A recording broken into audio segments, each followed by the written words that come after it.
Figure It Out podcast. Living that marketing life.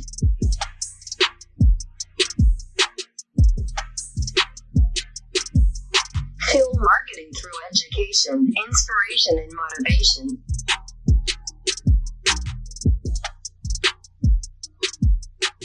Thank you for listening.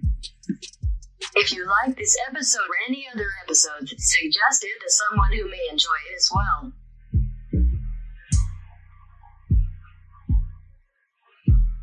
Here is your host, Ienzi.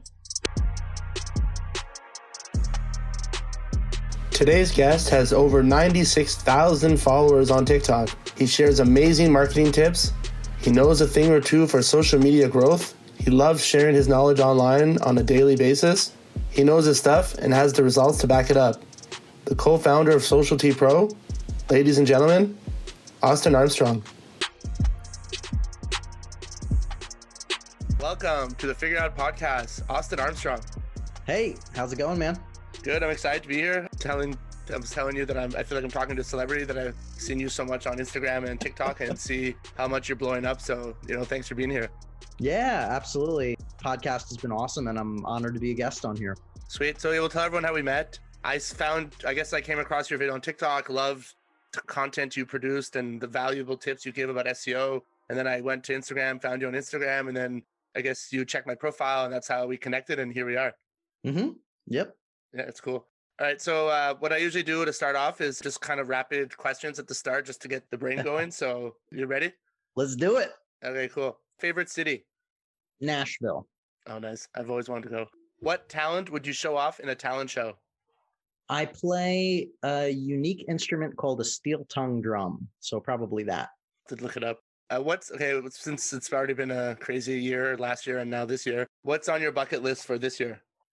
I just want to be able to travel internationally again. Yeah, that's a good one. What's something you'd wish you'd figured out sooner? It's a great question. How to really connect with people online. Oh, that's a good one. What have you created that you are most proud of? Well, right now, the first thing that comes, all right, a beautiful relationship. I'm getting engaged, or I'm getting married in a couple months. I'll stick with that nice answer. It's a beautiful thing that I've created, yeah. Congratulations. Thanks. Pet peeve. When people talk without backing it up and taking any action. Keyboard warriors. Keyboard warriors, keyboard champions. I love it. Yeah. If you could live in a book, TV show, or movie, what would it be?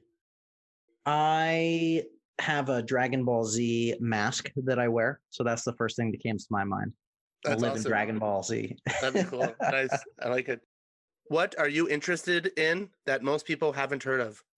Probably the steel tongue drum that I mentioned earlier. Okay, for sure. I'll have to check that out. What's your favorite book? The Alchemist.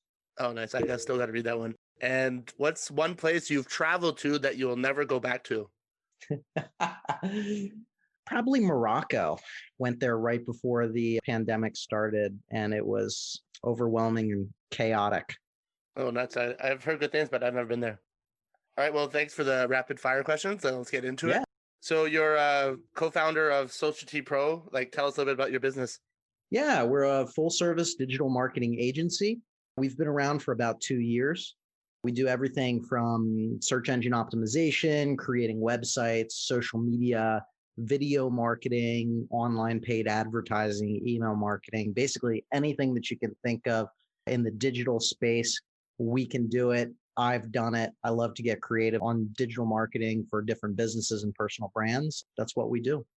Perfect. So how did you get into digital marketing in the first place? I started real young. So I kind of got bit by the bug on MySpace 16 years ago.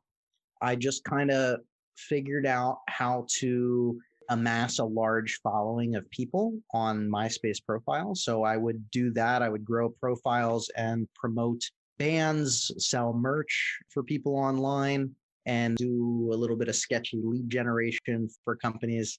When you sign up for, enter your email for the latest Photoshop download or something like that, I'd get paid per email that I was able to generate.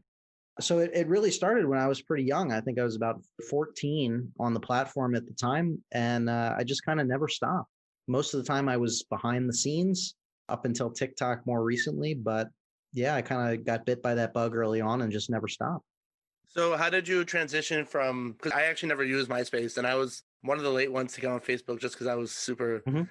close-minded, whatever. So how did you Really? transition from MySpace to Facebook and then I guess like Instagram and then all the other ones now? hmm So I translated from kind of a marketer to an observer, really, and just a regular user. And one of my regrets is not continuing to be that influencer mentality or whatever before that was even a thing.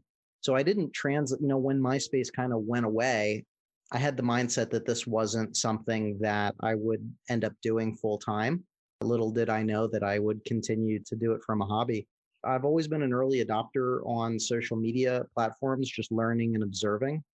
Probably 8 years ago, I started working for an agency, and that's kind of where my professional digital marketing experience took off. But in between that, MySpace and up until starting working in an agency, I pretty much just was a consumer and tinkering with different pages on Facebook and creating random YouTube videos and Instagram stuff. So it sounds like that you've always like had an interest in it and you were able to figure it out early on. So how much of that and of the influence did it bring you to start your own agency?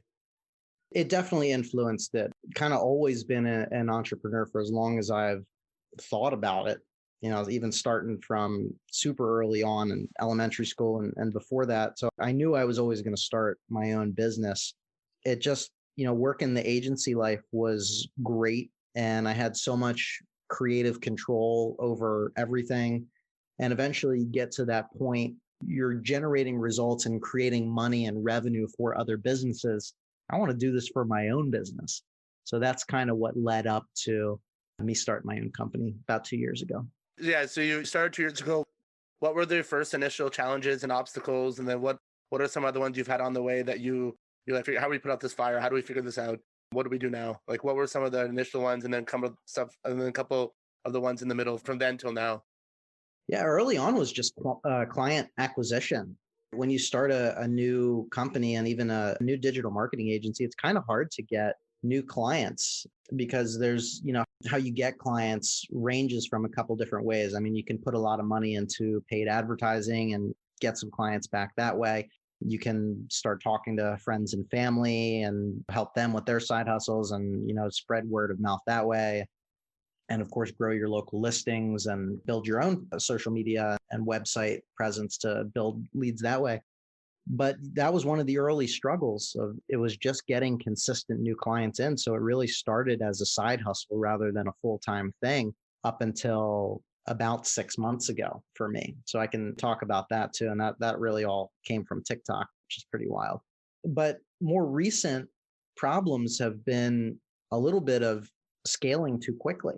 I mean, this is a great problem to have, but because of TikTok, we grew so fast in such a short amount of time that I was having a little bit of quality control issues and having the right team members behind me because we've gotten to a certain point where I can't do everything myself. I have to delegate tasks so that I can grow the organization and play the role of the CEO and make big decisions to take us to that next level. So just transitioning from working for my company and doing all of the actual day-to-day tasks to training my staff, delegating, and really being a leader have been more recent things that I've been working on improving. So it sounds like at the start you were trying to like, okay, we got to get customers, we got to figure out how to reach out to customers and then sign them and get paid for it. And then now you're like, okay, we have customers. Now I got to work internally for the people that we have, and then even kind of your outlook on things. What would you say of that? How did you manage to figure like, okay, I got to focus on the people now, not just the service? Yeah, trial and error. I mean, we've brought on a lot of new team members, scaled my team from 3 people to we're at 8 team members now. And there's been a lot of people that we had to let go and didn't work out. So, be quick to hire and quick to fire. It's nothing personal. It's just, figure out where you want to go. And you can't bring on people and surround yourself with people that aren't in the same mindset and can really keep up, for lack of a better term. Does that answer your question? Yeah, for sure. Because you're trying to it's like a sports team, right? You're trying to find the right pieces and make sure everyone's on the same page and the Yeah, same goals. And, sometimes it's business, nothing personal. Like you said, like if you get into exactly. digital marketing, it's like, you have to be up to date with everything. And like, it's just so fast because there's just so much competition now. And like, everyone wants to reach out to the local business, be like, hey, we'll do your marketing for you. We'll do your marketing for you. So no, I totally get what you're saying. And how has that made you grow as a person or as a, I guess, owner of a business that you got to actually focus on yourself, but to also lead these other people? So what have you learned from, what kind of leadership characteristics did you grow from all this experience? Yeah, I love being a leader. The agency that I worked for so long, he was my boss and now he's my business partner. He co-founded this with me. He's really been a mentor to me.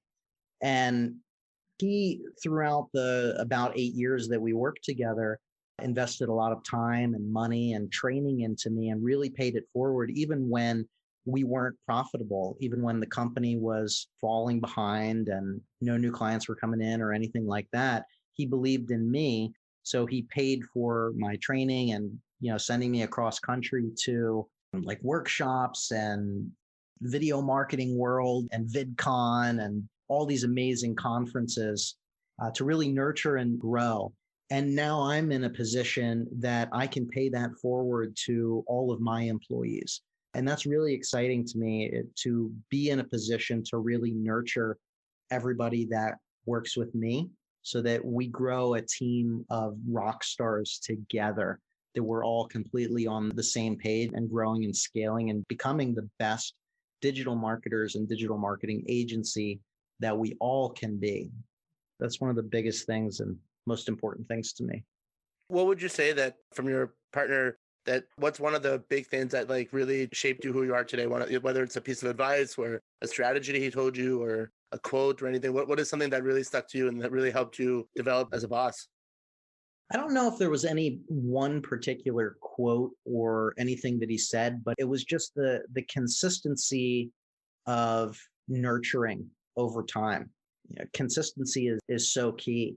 Constantly providing opportunities, getting me involved in other companies that he was a part of, bringing me in the room when I was just an intern with executives, having those business development meetings, treating me as a mentee and having that trust and faith in me that I wasn't going to say, thanks for all this, peace out, see you later, I'm going to do my own thing now.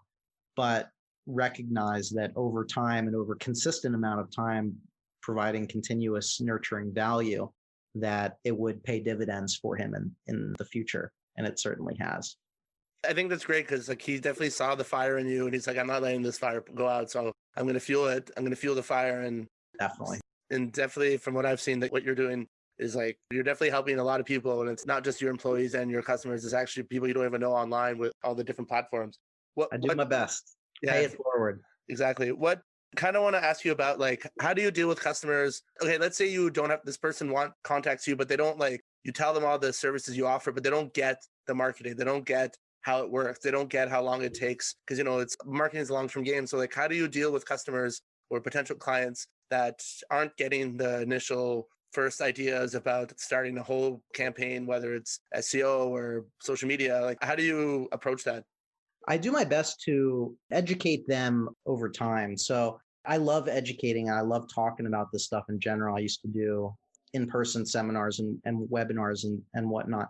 But it's all about nurturing value or nurturing your audience over time. So if you try and cold sell somebody, you're never going to get the most amount of business that you can. How you build that trust is by continually showing up, continually providing value and educating over time, and even more so giving away everything for free. That's been my entire model on TikTok. That's worked pretty well. But it does take time. At first, if you're starting from nothing, it's like moving to a new town that you have no connections there and no one. Liken it to those of us who have moved elementary schools or middle schools or high schools. When we were all younger, you move to a new town, you have to make friends, you have to show your hobbies, you have to show them your personality and everything that you're about. And over time, you build your clique, you build your connections and friends.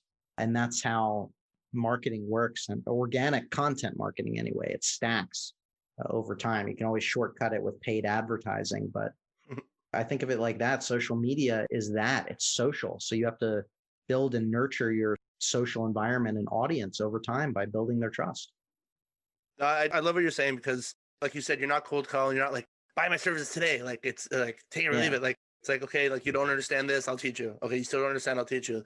Okay, and then they start like, oh, you know what? I kind of get it now. And like, he's actually, taking time, a lot of time to make me understand because like I have friends and family members who are like, what are you doing? You can't be doing this. Like, I'll do it for you for free, but they don't jump on it because they don't see the value in digital marketing. And part of that's like on me. Like, I didn't sell it well enough. I didn't, like you said, explain it well enough, teach them well enough. So I love what you're saying there. And I think it's definitely working for you. Yeah, just to continue with that a little bit, one of the sayings that I have and like to say to people in the service industry is quantifying your expertise. So when you take all of your knowledge and skill sets and you translate that into content online, you're effectively you're duplicating yourself to live in the virtual world 24/7 that's going to continue and nurture that respect of people online. But as you've spent the last 10 years or however long it's taken for you to become that expert, it's also going to take time to duplicate all of that expertise that's in your head and get it into blog articles, videos, Instagram images, whatever online so that people will find you wherever they're at. They're going to know, like, and trust you and organically reach out to you because they continually see you over time and like what you're talking about. It's nuts, right? It's like a puzzle. You have all these pieces, and it could be 1,000-piece puzzle. It can be a 5,000-piece puzzle. It can be a 100-piece puzzle. You're just putting it together to paint the picture. Yep. That's nuts. So do you remember, you must remember this, but your first customer that signs, like, okay, this person signed or this company signed, like, do you remember that first moment of like, yes, we did it, or like achievement or anything like that? Yeah, there's a bunch of little clients along the way. The first really meaningful client that we brought on, I'm still working with him. We've been working with him for about 2.5 years.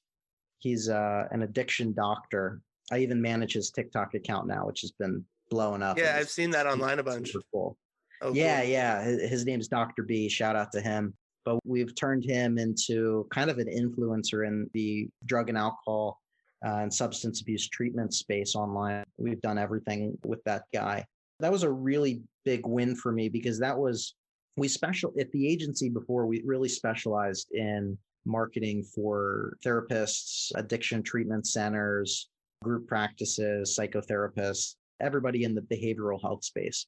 And he was probably the first addiction treatment center that I had entirely brought on. So it's been awesome to not only bring him on, but continue to work with him and have seen all of the success that we've had with him over the past 2.5 years. But momentum takes time. But now it's massive. The guy's everywhere in the addiction and recovery space because he took the time and went on this journey with us. And I think I don't know, I've never met him, but I can predict that, or I can guess that when you first introduced him to all these things, he was kind of hesitant. And then because of the way you explained it, he's like, okay, let's do it. And now he's, reaping the benefits. Is that how it kind of happened? So he had come to us initially for video. So he had like a loose vision of a YouTube channel with no direction or anything to go. So, and he was a little hesitant about all the other stuff. And in fact, he was working with another website and SEO company at the time.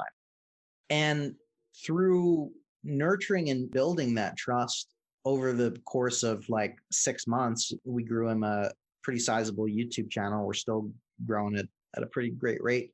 He began to see more of my creativity and trust me more. So eventually we just took over everything. Long story short, we took over everything. That other agency sucked. They weren't doing great work.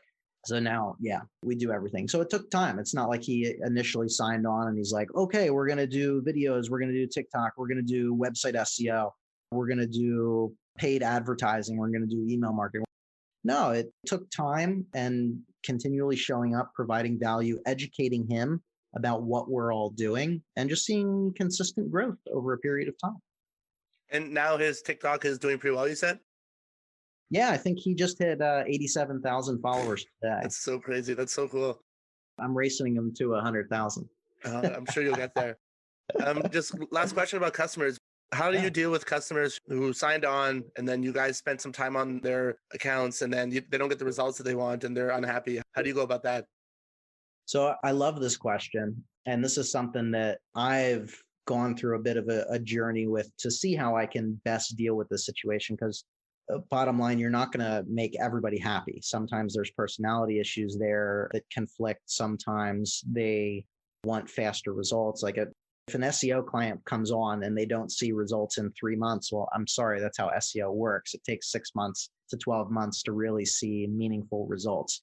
So one thing that I do just from a professional standpoint is all of the contracts that I enter into, I have an opt-out clause.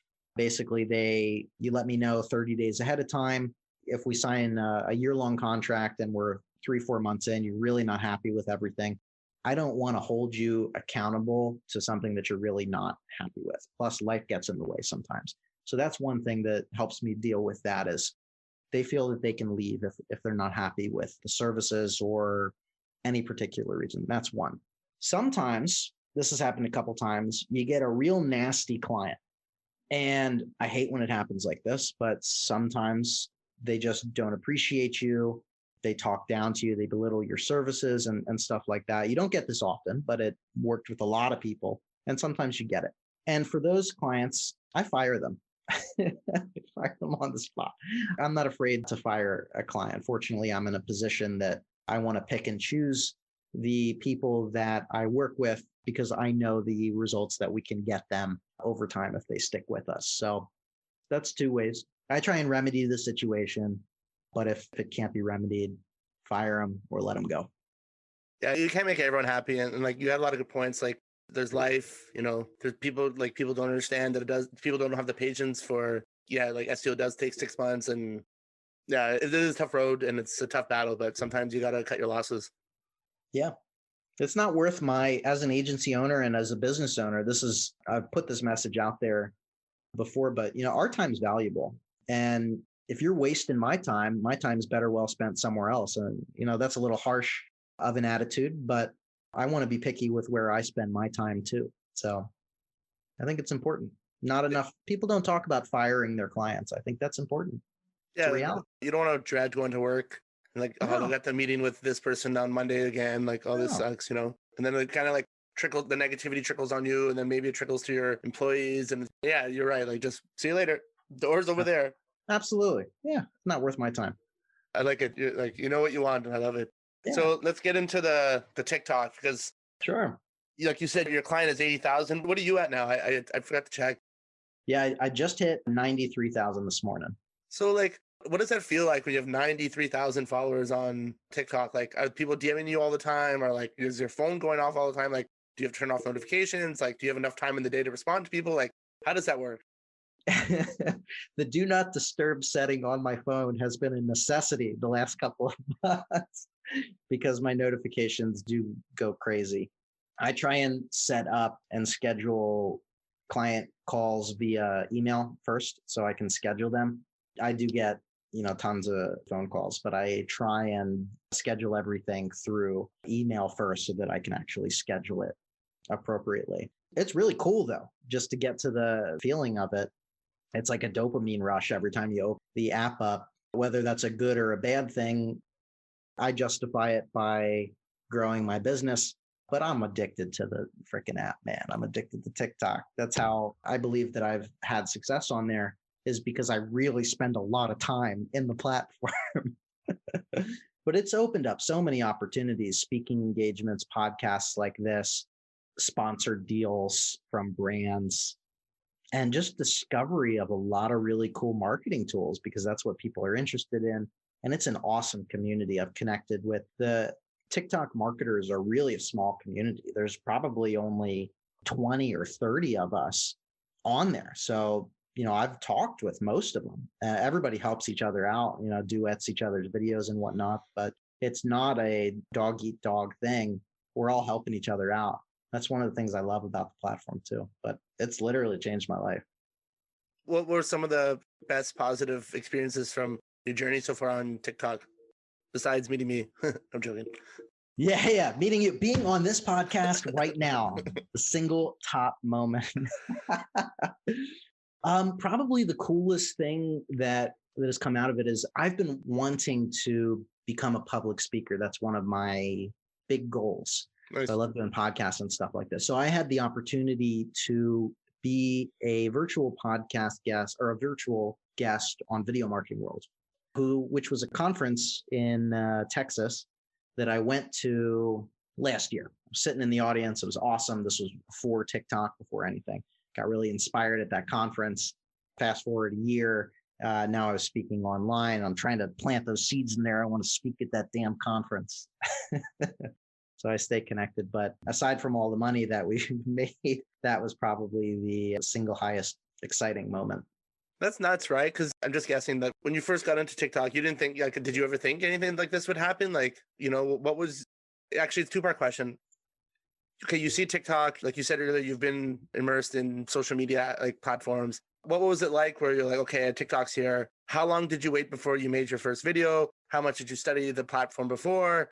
And what was the idea? Like, did you ever think you'd be in this position, or how did that start about? No, I never thought it would take off as fast as this. No way at all. But I'm a big Gary Vee fan, Gary Vaynerchuk. I follow a lot of his advice. And he was, 2 years ago, a year and a half ago or something like that, he was really pushing TikTok hard. He's like, you guys got to check this. It's the next thing. It's huge. It's big. So I got on there and I just observed really for 3 or 4 months, 6 months, something like that. Just went on it, didn't create any videos, just really observed the cadence, the execution, songs, how people were using the platform, how educational people were using the platform, not just the dancing videos and all that stuff. And when I felt that I had a pretty good grip, I started creating videos, random videos. And there was no intention early on. It was just, all right, I'm going to start testing out some of these trends and stuff like that. Do a random thing, seems cool, try out this new functionality, this new feature, whatever. And occasionally I'll do an educational video here on there, talking about marketing stuff. Basically, a lot of the same stuff that I do now. But it was like, 4 or 5 dance videos, and I'll take a week off. Or not really dancing. I never really did any dancing, but random disjointed videos with the occasional marketing video. And eventually I attended a webinar by Rachel Peterson, who's another big TikTok marketer. And she really changed my mindset on it. She went into some really cool hashtag strategies. It really was like an instant brain switch for me. And I said, okay, I'm just going to, I'm not getting any results here. From all those videos I did on the random stuff, I think I had amassed 300 followers in 3 or 4 months, something like that. So I said, this isn't getting much. I'm going to give it another 30 days and I'm going to only do digital marketing content to promote my business. And see what happens. I'm going to commit to it every day. I'm going to publish, 2, 3, 4 videos every single day. And I still have not missed a single day in about 6 months straight. It's pretty crazy. And like 4 videos in, like the next day, a video hit. And that is when I got a really good sense of, okay, now I'm going to double down on all this stuff. And I just doubled down on the digital marketing stuff, marketing tips. And that's where it was still all over the place. So it was YouTube stuff, it was Pinterest stuff, it was Instagram stuff, it was SEO stuff, and it was pretty random, still digital marketing. And then that went by a couple months, 2, 3 months, and it was pretty consistent growth, 3, 4, 5,000 followers, 6,000 followers. But it was consistent growth, and I was starting to get some leads on there, which was really pretty cool. And then I started to do some SEO oriented content because I didn't really see that many people talking about SEO on the platform. And then a couple of those videos really took off. So I doubled down. And that's really what's gotten me to where I am now, is focusing on SEO oriented content. I'm proud that I'm one of the top SEO accounts on TikTok as far as I'm aware, which is crazy. That was a long rant, but did that kind of encompass the entire TikTok journey? Oh yeah, for sure. I remember when Gary Vee used to talk about TikTok, and he actually said, yeah, study the platform, and that's what you did. And then you tried some of the stuff, it didn't work. And then you kind of were scattered a bit with like different platforms. Then you, like you said, you doubled down on SEO. And like, don't get me wrong, I love your SEO tips. Like, they're just like, they're bangers, like, Thank so you. they're awesome. And so I know, keep it up. Like, please don't stop. Appreciate it.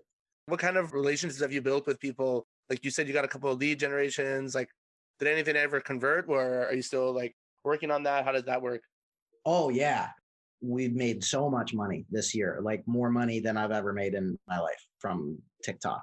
Wow. It's crazy. Yeah. We've gotten like 12 clients from TikTok specifically, 2 consulting jobs. I've sold a ton of these website audits where I will go through and just, record myself auditing your website, providing an SEO strategy. That's sold really well. I've grown a massive email list, which I've monetized and upsell products and services on that. But yeah, so aside from just a large number, it's actually skyrocketed my business. Yeah, we went from 3 staff members to 8 staff members now. And 6 months ago, I went full time, which is a pretty cool story too. I don't know if you want to get into that or not, but long story short, TikTok has just generated a ton of results in business for us. No, you can get into it. Get into it. Let's hear it. Sure. So this Socialty Pro was a part-time side hustle for the first year and a half. I was working full-time at a substance abuse treatment center. I was their head of digital marketing, essentially. And because of COVID and some other company politics and whatnot, I was let go. And so I was faced with that kind of stereotypical entrepreneur decision of, do I go all in on my side hustle, or do I try and find another full-time job in the middle of a pandemic where not a lot of people are hiring? And I went all in on my agency. And even more specifically, that's when I really went all in on TikTok. In less than a month, it proved that it was the best decision I've ever made. I think that's so cool because maybe at the time it probably sucked that you had to get let go and deal with politics, but like you said, like it's blessing in disguise. Yeah, it's stressful, man. It's always stressful to get let go from a job. Yeah, for sure, especially during a pandemic. Yeah. So how have, like, when you tell people about TikTok, I know a lot of people are like, isn't that a dancing app? Isn't that for 12-year-olds? And it's like, no, like it's another social media platform that you should be using. So how do you, like, is it kind of the same way with your other services where you walk them through the benefits of using TikTok? Yeah, so there definitely is so much of that stigma, which really is an opportunity. It's still, if you think about it, that we're still so early in this platform. Musically was around for a while, but it wasn't what we now know as TikTok today. And TikTok, as we know it, has really only been around for less than 2 years, a year and a half, something like that. So there is that misconception of the platform. What is it? As soon as you get on, of course, because of the age demographic gears younger, when you first open the app, that's sort of the content that they're going to surface, because there's just a lot of that and they don't know what you're interested in or know what you like.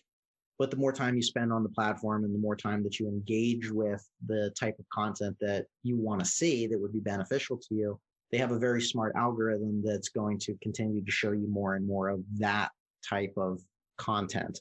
So it's about, and we're seeing more television commercials with TikTok now. I see them on ESPN all the time.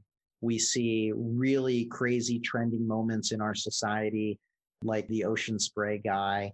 Yeah. Which is just wild. We see it. We see Trump talking about it because they destroyed his rally. It's the most talked about platform right now, and because it's the new kid on the block. But with everything, you have to learn it. There were skeptics about Facebook. You had mentioned yourself even. There's skeptics about Instagram. There's skeptics about every platform. But as every platform matures, it opens up more opportunities for different types of creators. So there's not a lot of people, not a lot of business owners that are leveraging the platform to grow their business and to educate and nurture an audience online. So there's never been a better opportunity, in my opinion, to start on such a fast growing platform.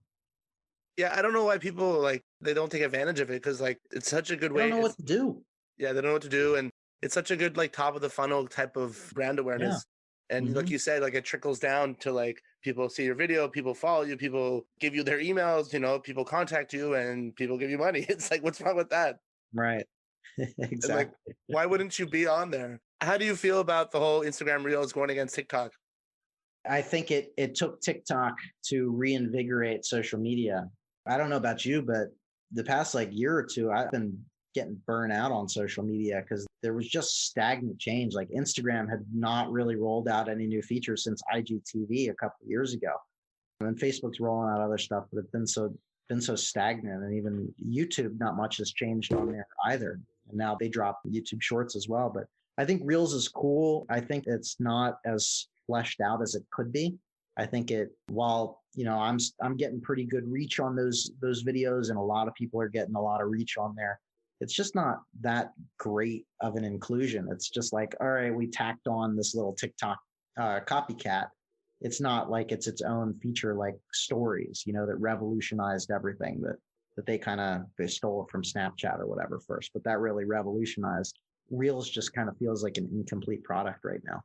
Yeah, I think that's a good way to put it. I don't even I was one of the first ones to use, with my friends and family, to use TikTok, and then people are still sending me videos that I've seen last year that they found on Reels. It's like, man, like this is so old. Yeah. So what suggestions would you have for people starting off with TikTok?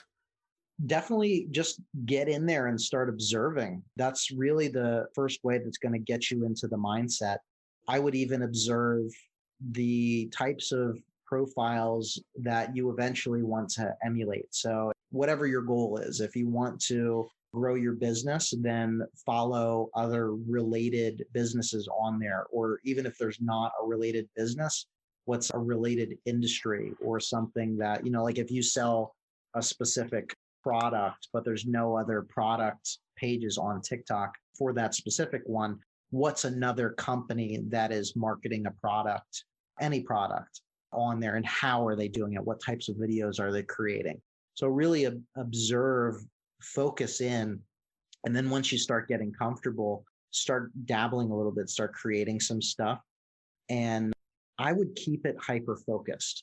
Some people say you don't need to, niche down, but it really worked for me. So I'm only going to communicate the information that really has worked for me, that I've experienced it. So I don't do random one-off videos anymore. I only create educational digital marketing content that's related to products and services that I offer. So if you don't feel comfortable doing that, I would suggest just creating a separate individual account and start getting more comfortable just getting in front of the camera and creating some random videos and whatnot. And then when you're ready to take it seriously for your business or whatever, focus exclusively on that type of content. It's very, I don't know, man. The one thing I like about TikTok, and kind of what you're saying is like get used to it, is that when we were younger, I figure we're about the same age. When we were younger, the creativity level wasn't there. But now that everyone has cell phones and TikTok, and they're seeing all the different types of ideas, all the different types of creativity, you know what I mean? It's like multiplying. And now it's like, well, that was smart. Well, that was creative. Well, that was cool. Like, why didn't I think of that? And it's happening like way more and more. So I'm excited to see how, especially for commercials and even movies and like production, like how things are going to get more creative. So I don't know. That's what I'm super excited for with the whole platform. It's just so easy right now. And the barrier to entry is low because it's a fast growing platform and it's completely unsaturated. Like, compared to YouTube takes time to research a topic, execute it, edit it, have those cadences of your opening call to action. Here's what this video is about. Here's what my channel is about. Here's why you should subscribe, your value statement, and then the whole format of a video. It takes hours to essentially get that up online, create your thumbnail, optimize your title and all this stuff. I can whip my phone out right now and talk about a marketing concept in less than a minute, and I'll post that up on TikTok, and it's good to go. And I know that it's going to get 5,000 to 10,000 views on there. Meanwhile, YouTube is almost random because it's a saturated market, and there's strategy involved with YouTube to get consistent growth over time, but nothing is as fast as TikTok right now. It's true, man. Like, I don't know. I'm excited to see what happens. And like you said earlier, the commercials, I love the NBA, and there's always TikTok commercials. And you know what? One thing I like about, smart thing about TikTok is that all of their commercials aren't their commercials. They're just using videos that people already made. So they're just repurposing other people's creative videos. And it's like, it's super smart. Are you excited, or do you know about any new platforms that are coming about that you think will make it big that people should watch out for? I mean, there's a couple, like there's Parler, right? Which is somewhat being talked about a little bit. It's kind of like the right wing Twitter. That's really the only one. Oh, what's audio live streaming one? Shoot, that's building up a lot of hype right now. I can't think of it offhand, but it's like live stream only audio. You mean Clubhouse? Clubhouse. Yes, thank you. Clubhouse. I'm still waiting for that invite. Yeah, me too. I mean, it's only on iPhone right now. I have an Android phone, but I think Clubhouse is building a lot of really interesting momentum right now. I'm pretty excited about it. I can't wait to get on there and test it out. But those are the only two that I can really think of. And I don't think Parler is going to be that much of a success. It's just in the news right now. Yeah, I don't want to get so political, but I just think when that certain, I won't say names, but certain individual switches, right, then everyone's going to go. But then it's like, okay, you guys stay there, we'll stay here kind of thing. Yeah. So, yeah, I'm excited for YouTube Shorts to get more fleshed out. It's still kind of in a weird beta phase, and they don't really have the functionality in America yet. In India, there's a whole separate platform and whatnot, and it's kind of like, you know, there's just a little dashboard on your YouTube mobile that you could kind of enter it, but it's not really a functional thing. But I think that's really exciting as well. Yeah, because, you know, Google owns YouTube, so they have a lot of back. Mm-hmm. So kind of want to get into your mindset. So like you've already talked about, like you've always been an entrepreneur, and you know, you definitely have a good way of looking at things, and you know, you put your foot down when you have to. So what is your motivation? What is your why? How come you do what you do and how you do it? Great question. I'm the first entrepreneur in my family in at least 3 generations. No one in my family has ever had significant money, and I want to live a great life with my soon-to-be wife. I like the finer things in life. But aside from that, you know, this is just not just my career, but my passion is educating about digital marketing. I just love talking about this stuff. I love having conversations like this with you. I could go on hours and hours talking about strategies and just talking about the latest platforms. It's what I feel that I was meant to do and put on this world. And I really admire people like Gary Vaynerchuk and all that he's accomplished on just trying to carve my own path in this. So where do you think you got this like fire and entrepreneurship from? I think I was just born with it. So you think entrepreneurs are born, not made? I think so. Oh, that's interesting. I think you can learn the skill sets to become an entrepreneur. You can learn how to start a business. You can learn how to grow a business. But I think there's entrepreneurial tendencies that you really just have to be born with. You know, look back at yourself. Were you know, at a young age, before you knew anything, were you flipping trading cards? Were you flipping Pokemon cards? Were you selling? Did you take it upon yourself to sell hot dogs or lemonade at a lemonade stand?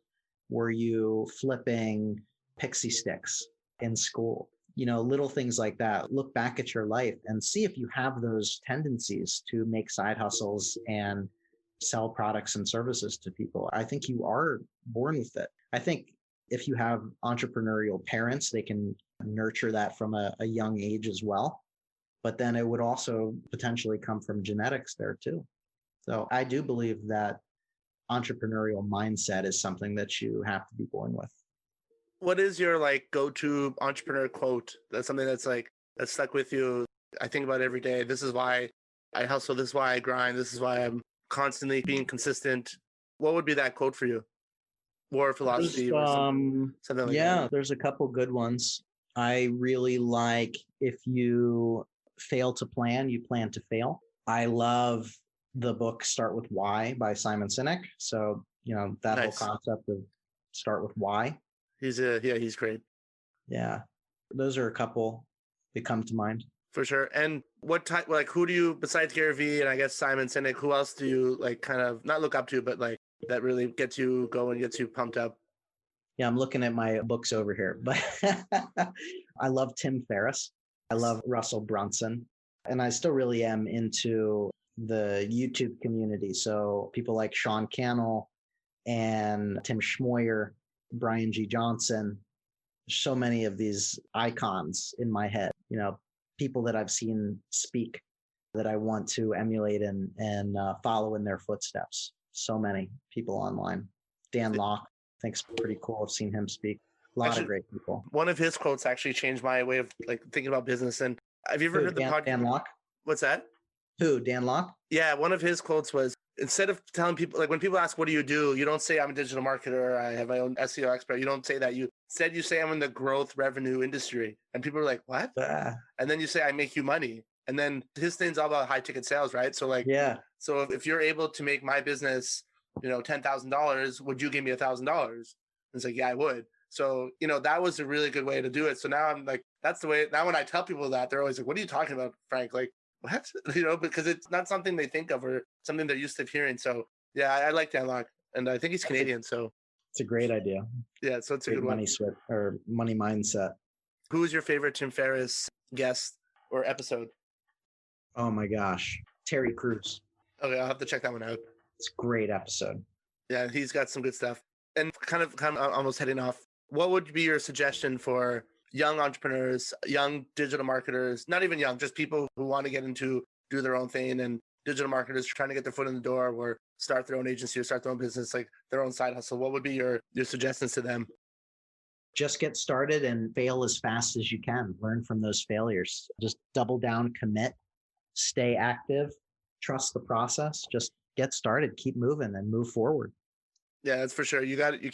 You're either standing still or you're moving. So which one do you want? Right. Don't be afraid to fail. Failure is natural. Failure is going to happen. But it's how you overcome those failures that's going to make or break you. Yeah, it's like, how do you battle adversity? Absolutely. Perfect. So I'll let you give your handles and your website and whatever, and then we'll hand it off with something I've never done before. So the floor is yours for now. Awesome. Well, thanks so much for having me on here. It was a blast, man. I love talking about this stuff. But you can get in touch with me. My personal email is austin@socialtypro.com. You can also check out our website, socialtypro.com. I'm, of course, on TikTok, but I'm on every other social media platform. Socialty Pro across the board. I got unique stuff on every platform. So happy to connect with you wherever you're at. For sure.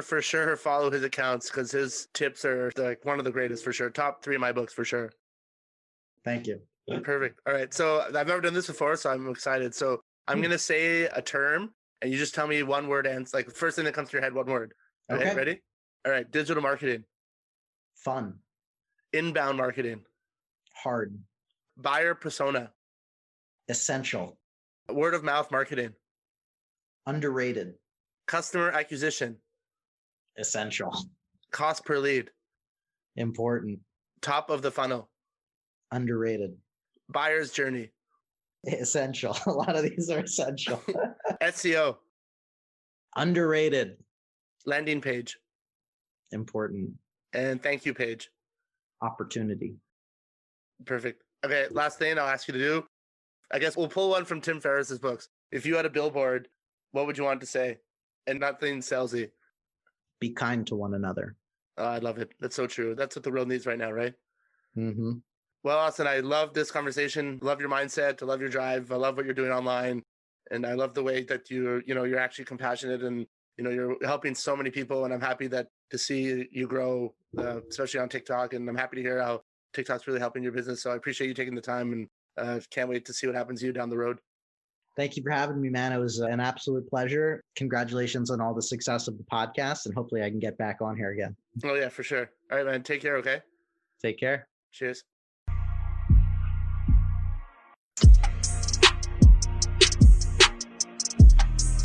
Living that marketing life.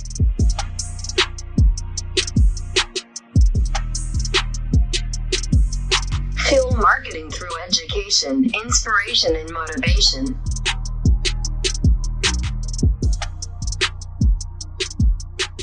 Thank you for listening.